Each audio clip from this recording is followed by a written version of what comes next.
앞으로는 이제 자본이 남아도는 시대입니다. 인적 자본 투자를 통해서요. 그 사람이 옛날보다 훨씬 똑똑하게 만들어야 됩니다. 정말로 이제 사회를 이끌어 나갈 뛰어난 천재들이 몇 명씩 있어야 됩니다.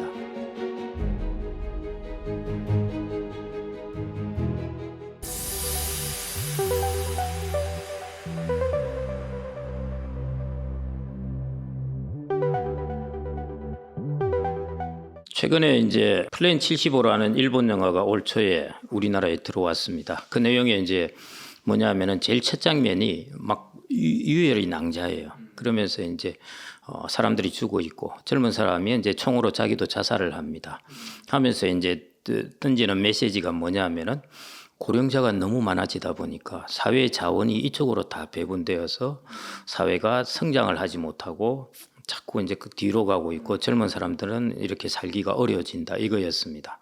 그래서 세상을 좀 그러지 않게 바꾸어 달라 하면서 이제 그런 일이 한 번만 터지는 것이 아니라 자꾸 반복해서 일어나니까요.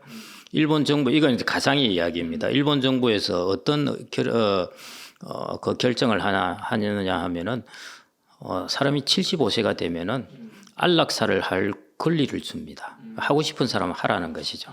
그러면서 정부가 거기에 대해 지원을 해주는 것입니다. 장례 비용을 지원해 주겠다. 그 다음에 마케팅도 해요. 정부가. 사람들을 찾아가서 또 안락사를 권유하는 것이죠. 그게 이제 플랜 75인데요. 보시면은 나이 든 사람과 젊은 사람들 간의 컨플릭트, 충돌이 일어나고요. 그 다음에 일본에서 이제 피싱 관련된 것들, 소위 말해 금융사기 관련된 그 영화를 보면은 거기에 이제 이런 장면이 나옵니다. 금융사기를 이제 칠 사람이 이제 새로 들어온 신입생들을 데리고 어디로 가냐면은 고령자들이 막 럭셔리하게 사는 걸 보여줍니다. 단체로 아침에는 풀장에서 운동을 하고 점심 때는 쉬면서 맛있는 음식을 먹고 이런 모습을 보여주는 거예요. 그 다음에 또 어디로 데려가냐면은 턱 한 군데 데려갔는데 창고 같은 데 앉아서 젊은 애들이 막 도시락을 까먹으면서 막 일을 하는 걸 보여주는 거예요. 봐봐, 너 이 세상이 공평하다고 생각하느냐? 니네들이 노인들의 돈을 빼앗는 것은 죄악이 아니야. 이것은 사회가 하지 못한 것을 우리가 해주는 것이야. 이렇게 하면서 이제 그 사람들을 이제 그걸 보고 야 정말 대단한 마케팅이다. 하여튼 뭐 인센티브가 대단하다고 보았는데요. 이게 컨플릭트입니다. 우리나라도 당장 나타나는 것이 연금을 둔 컨플릭트가 생기지 않습니까? 예. 그래서 이런 부분의 컨플릭트는 이제 시작입니다. 그 다음에 일자리를 두고 컨플릭트가 생기죠.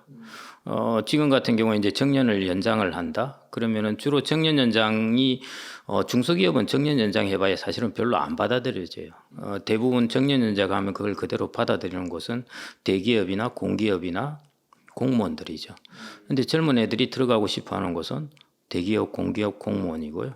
그 다음에 우리나라가 일본이나 유럽이나 미국에 비해서는 대기업의 비중이 훨씬 적습니다.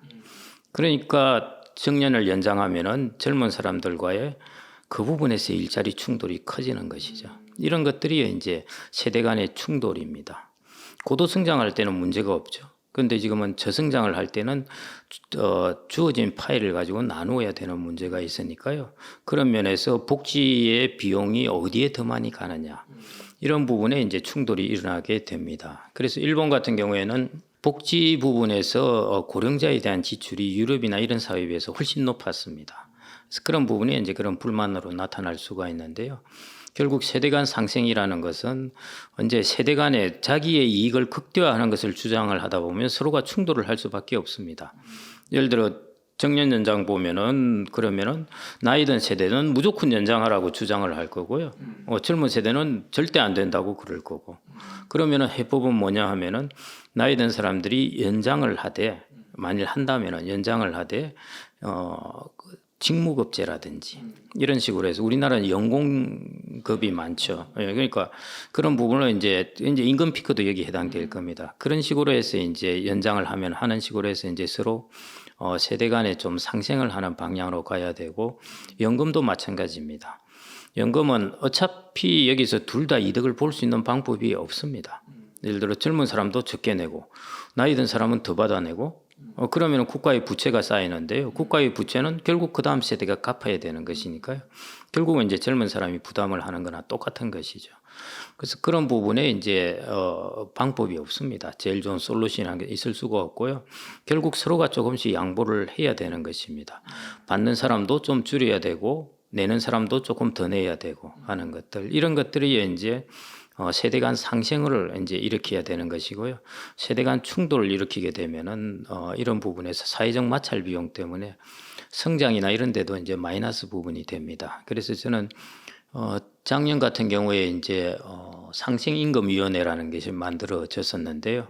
우리나라에 이제 임금의 이중 구조 때문에 일어났던 일들입니다. 있는데 저는 그 보고도 단어가 참 좋다고 이제 생각을 했는데요. 마찬가지 세대 간에서도 이제 초고령 사회가 우리나라가 올해 아니면 내년쯤 접어들게 될 겁니다.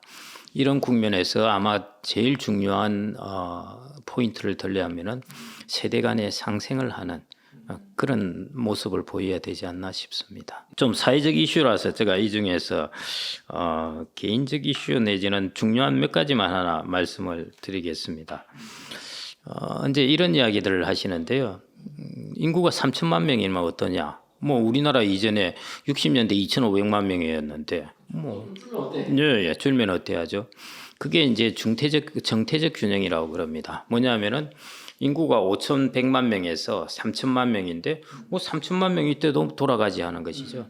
그런데 동태적이라는 것은 무슨 뜻이냐면요. 5,100만 명에서 3천만 명이 되는 과정에서 일어나는 일들입니다. 뭐가 일어나겠냐는 거죠. 지금 당장 일어나는 것이 학교의 학생 수가 줄어드니까 학교에 건물들이 남아도는 것이죠. 예, 이걸 어떻게 처리해야 될 것인지. 그다음 지금까지 이제 확장하면서 지방에 도로들을 많이 만들어 놨는데 이제 차가 안 다닌다는 것이죠. 관리 비용의 문제. 이걸 또 해결해야 됩니다.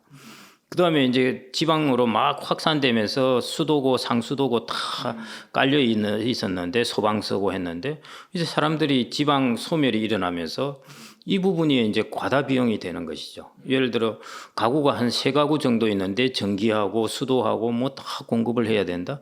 이걸 가구를 모으면 좋겠는데 하는 것들이죠. 이게 동태적인 문제입니다. 그래서 우리는 정태적인 상황만 보면 절대 안 돼요. 근데 이런 이야기가 있지 않습니까? 그 길에서 물고기가 막 파닥파닥 뛰고 있으면은 어떤 사람은 당장 양동이에 물을 가져와서 고기를 탁 넣어주면 되는데요. 어떤 사람은 야 내가 너를 바닷가까지 데려다 줄게 하면서 데리고 막 가는 겁니다. 그 사이 죽는다는 거죠. 그래서 고령사회에서 우리가 인구가 고령화하고 줄어들 때 중요한 부분은 나중에 3천만 명 되면 어때가 아니라요. 이 되는 과정에서 일어나는 문제들을 다 부작용 없게 해소를 해야 됩니다. 이런 부분이 잘 안 되면은 나중에 3천만 명이 되었을 때는 우리나라가 거의 뭐 사회가 확 침체된 상태로 되어버릴 수가 있다는 것이죠. 그래서 정태적으로 균형만 볼 것이 아니라 그 과정에서 일어나는 부분 그런 것들을 이제 꼭 살펴봐야 된다는 것이고요. 그다음 또 하나는 이제 지표들이 바뀌어야 됩니다. 우리가 1인당 성장률, 1인당 GDP 이런 것들을 하는데요. 앞으로 생산하는 사람의 인구가 줄어들고 생산하지 않는 사람의 인구가 늘어나면요. 아무리 노력해도 1인당 GDP는 안 늘어납니다. 이거하고 비슷한 거죠. 사람은 똑같은데요. 100명이 있는데 60명이 생산을 하다가 40명이 생산을 해보십시오. 그러면 1인당 평균 생산은 줄어드는 거죠. 생산하지 않는 사람이 많아지니까요. 비유를 들면은 열심히 공부를 해서 성적을 올려놨는데 공부 못한 사람이 갑자기 많아지면은 평균 성적이 떨어지는 거하고 똑같습니다. 그래서 우리나라가 앞으로는 이런 양적 지표를 타겟으로 해가지고는 이게 별로 의미가 없습니다. 달성되기도 어렵고요. 몇 % 성장, 수치적으로 계산해 보면 달성 자체가 어렵습니다. 그래서 이제 이런 지표들이 바뀌어야 되는 것이죠. 예를 들어 우리가 생산 가능 인구를 중심으로 하는데 이걸 경제 활동 인구를 중심으로 봐야 된다든지 하는 부분이 있고, 그다음에 뭐 1인당 성장률 뭐 이런 걸 중심으로 하는데 이런 것보다는 오히려 취업률을 가지고 본다든지 이런 식으로 우리가 삶의 퀄리티로 자꾸 이제 바뀌어 가야 되는 부분입니다. 그래서 그러는 이제 새로운 우리의 지표라 그럴까요? 지표라는 것이 어떤 목표를 하기 위해서 세워놓은 것인데요. 그런 것들이 이제 조금 바뀌어가야 되지 않을까 그렇게 보고 있습니다. 저는 뭐 한 이 두 가지가 그냥 큰 변화가 아닐까 싶고요. 하나 더 붙인다면은 지금까지는 이제 자본이 부족해서 우리가 건물도 짓고 공장도 짓고 기계도 사오고 해서 자본을 엄청 늘려놨지 않습니까? 앞으로는 이제 자본이 남아도는 시대입니다. 도로도 남고 교량도 남고 건물도 남고 그런 겁니다. 사람은 부족하고 자본은 남고 고도성장기 시기에는 사람은 남고 자본이 부족했어요. 그래서 외자도 들어오고 했었는데 그 반대일이 앞으로 일어난다는 것입니다. 그러면은 귀해진 사람이라면은 그 사람에 대한 인적 자본 투자를 통해서요. 그 사람이 옛날보다 훨씬 똑똑하게 만들어야 됩니다. 그게 이제 첫 번째 문제이고 그 다음에 과다한 자본을 이렇게 잘 조정해서 줄여나가는 과정 이런 것들이 앞으로 적어도 한 30년 동안 이루어져야 될 그런 분야입니다. 그것도 뭐 좋은 질문이시고요. 그런데 아시다시피 이제 지식의 문제가 아니라요. 뭐 하도 그런 이야기를 많이 하니까 그러는데 정말로 이제 사회를 이끌어 나갈 뛰어난 천재들이 몇 명씩 있어야 됩니다. 우리가 이런 이야기를 하잖아요. 형제들을 낳아 놓으면은 옛날에는 많이 낳았지 않습니까? 요즘은 한 명, 두 명 낳으니까 그러지 않은데요. 많이 낳다 보면은 다 잘 사는 거 절대 아닙니다. 그 중에 한 명 똑똑한 놈이 집안을 일으킵니다. 그거하고 이제 좀 비유를 들자면은 조금 비슷한 것인데요. 결국 우리나라도 앞으로 이제 혁신이라든지 이런 것들을 만들어내는 게 중요하거든요. 자, 그러면 이제 어떤 부분이냐 하면요. 혁신은 어디에서 잘 일어날까 하는 것인데 성장의 문화인가 그 책을 보면은 이런 이야기, 혁신이라는 것도 어떤 문화가 이루어져야 된다는 것입니다. 그럼 우리나라를 보면은 우리나라가 가장 혁신을 이루기 위해서 부족한 부분이 뭐냐 생각을 해보면은 뭐 여러 가지 이야기들이 나올 수 있겠지만요.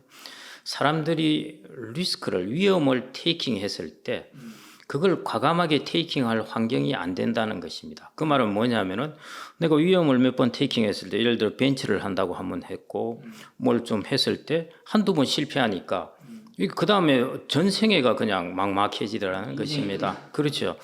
예를 들어 이런 거죠. 이제 남자들 같은 경우 이제 그렇게 많이 해당되는데요. 군에 갔다 와야 되죠. 이제 대학교 가야 되죠. 그 다음에 재수 삼수함 해야 되죠. 해외에 한번 갔다 와야 되죠. 이러다가 한 두세 번 뭘 하다가 2, 3년 해를 보내버리면은 직장에 들어가기가 어려워져 버려요. 예. 이거는 젊은이들에게 얼마나 안전 위주 혹은 위험을 테이킹하지 못하게 만드는 것입니다. 직장이 처음 들어가더라도 32~33살도 받아들이고 해야 되는데요. 아시다시피 우리나라는 딱 보면 알잖아요. 나 안 되겠군. 뭐 이렇게 하지 않습니까? 얼마나 스트레스입니까? 한마디로 칼날 위를 걷는 거예요. 걷다가 한번 삐끗하면은 그래서 일본은 그걸 일컬어서 미끄럼틀 사회라고 그랬어요. 한번 직장이나 이런 데 한번 제대로 된 트랙을 못 하니까 그다음부터 미끄럼틀이라는 것이죠. 일본도 리스크 테이킹을 우리보다 이제 뭐 우리가 하고 비교하면 어떨지는 모르겠지만요. 우리나라 뭐 아시다시피 시험 볼 때 그렇죠. 뭐 야, 한두 개 틀리면 나 망했네. 리스크 테이킹이 안 됩니다. 어떻게 한두 개 틀리는데 망한 사람이 리스크를 테이킹 하겠습니까? 그래서 그런 부분의 환경이 저는 적어도 젊은 사람들이 뭐 한번 내가 이런 일을 했다가 좀 실패를 하더라도 혹은 뭐 다른 일을 1, 2년 하다가 그 다음에 다시 내가 이런 일 해보지 했을 때 할 수 있는 환경이 되어야 된다는 것입니다. 예를 들어 오바마 같은 경우에는 어떻게 성장을 했느냐? 오바마 같은 경우에는 소위 말해 카운티라는 거기에 있는 공립대학 비슷한 곳을 들어가 가지고 거기서 성장해서 하버드 로스쿨까지 가게 된 것입니다. 예. 그 다음에 또 한 명의 제가 이름은 기억 안 나는데 유명한 하버드의 이제 심리학 교수가 있는데요. 이 양반은 진짜 할렘에서 놀고 있다가 야 가만히 있어봐 내가 하다가 그런 이제 구에 있는 흐름한 학교가 하나 있었던 것이죠. 거기서 지가 이 부분에 관심이 있어서 거기서부터 공부를 해가지고 하버드대 교수까지 된 것입니다. 소위 말해 우리가 이런 패자부활전이 충분히 가능한 곳들 이런 것들을 만들어줘야 또 혁신이 일어나게 됩니다. 저는 그래서 아까 이제 인적 자본에서 우리나라 젊은이들의 이제 한 명 한 명이 똑똑하게 만들어야 된다는 것인데요. 아까 질문을 잘해 주셨는데 똑똑하게 만들어야 된다는 것에 더해서 그거는 우리나라도 많이 이루어진 것 같고요. 그 사람들이 젊은 사람들이 리스크를 테이크 이걸 쉬운 말로 하면은 도전을 할 수 있는 그런 문화를 만드는 것 저는 그게 제일 중요하지 않나 싶습니다.